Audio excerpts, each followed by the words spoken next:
দর্শক, অস্ট্রিয়ার বিপক্ষে শক্তিশালী সেরা একাদশ নিয়ে মাঠে নামছেন ডিফেন্ডিং চ্যাম্পিয়ন আর্জেন্টিনা।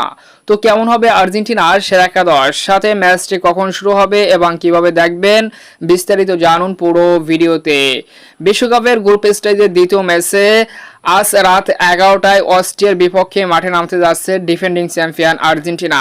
যদিও প্রথম ম্যাচে 3-0 গোলের ব্যবধানে দারুণ জয় দিয়ে বিশ্বকাপ শুরু করেছে আর্জেন্টিনা, তবে ইউরোপের প্রতিপক্ষ অস্ট্রিয়ার বিপক্ষে এই ম্যাচটি কোনোভাবেই আর্জেন্টিনার জন্য সহজ হবে না। এই ম্যাচে জয়লাভ করলেই সরাসরি আর্জেন্টিনা রাউন্ড অফ 32 নিশ্চিত করবে। তো সেই লক্ষ্যে আর্জেন্টিনা শক্তিশালী সেরা একাদশ নিয়ে মাঠে নামবেন। আর্জেন্টিনার জনপ্রিয় গণমাধ্যম টিওয়াইসি স্পোর্টসের মতে আর্জেন্টিনার সেরা একাদশের গোলবার পজিশনে জায়গা করে নেবে এমিলিয়ানো মার্টিনেজ।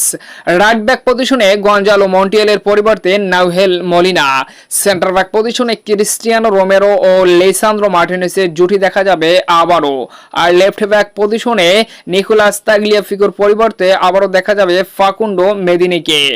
মিডফিল্ড পজিশন যেখানে পুরো ম্যাচটাকেই কন্ট্রোল করতে চাবে টিম আর্জেন্টিনা, সেখানে থাকবে সেই নিয়মিত মুখ Rodrigo De Paul, Mac Allister, Enzo Fernandes.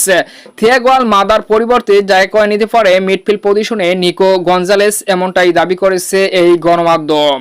তো এখন আসি ফরওয়ার্ড পজিশন, যেখানে নেতৃত্ব দেবেন দলের ক্যাপ্টেন লিওনেল মেসি এবং লাউতারো মার্টিনেজ। তবে গণমাধ্যমটি আরও বলেছেন লাউতারোর পরিবর্তে জুলিয়ান আলভারেজকে দেখা যেতে পারে অস্ট্রিয়ার বিপক্ষে। তো এটাই হতে পারে আর্জেন্টিনার সম্ভাব্য শক্তিশালী সেরা একাদশ অস্ট্রিয়ার বিপক্ষে। তো কেমন হলো একাদশ অবশ্যই কমেন্টসে জানাবেন।